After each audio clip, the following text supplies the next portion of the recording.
കഴിഞ്ഞ ദിവസം ഒരു വീഡിയോ ചെയ്തിരുന്നത്, അതിനകത്ത് അതിൻ്റെ കട്ട് ചെയ്തിട്ടുകൊണ്ട് പറ്റിയൊരു ഇതാണത്.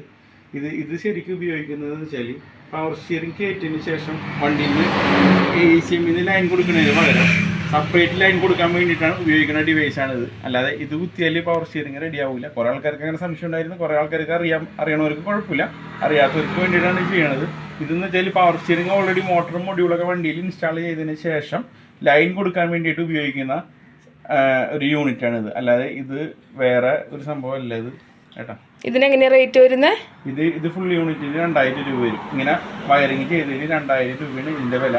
കാരണം പൾസ് മാത്രമാണെങ്കിൽ 1200 രൂപയ്ക്ക് പൾസ് മാത്രം കൊടുക്കും. അങ്ങനെയാണ് ഇത് കൊടുക്കുന്നത് കേട്ടോ. ഇത് പവർ സ്റ്റിയറിംഗിൽ ഉപയോഗിക്കുമ്പോൾ എന്താ അതുകൊണ്ടുള്ള ഗുണം?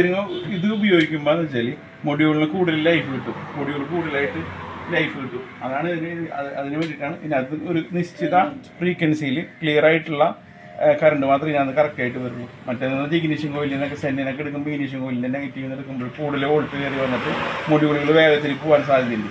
അതുകൊണ്ടാണ് ഈ സാധനം വെക്കണത്. പിന്നെ ECM ഇല്ലാത്ത വണ്ടികൾക്കായാലും പവർ സ്റ്റിയറിംഗ് കയറ്റുമ്പോൾ ഉപയോഗിക്കുന്ന ഡിവൈസാണിത്. അല്ലാതെ വേറൊരു ഇതല്ല കേട്ടോ. Okay, thank you.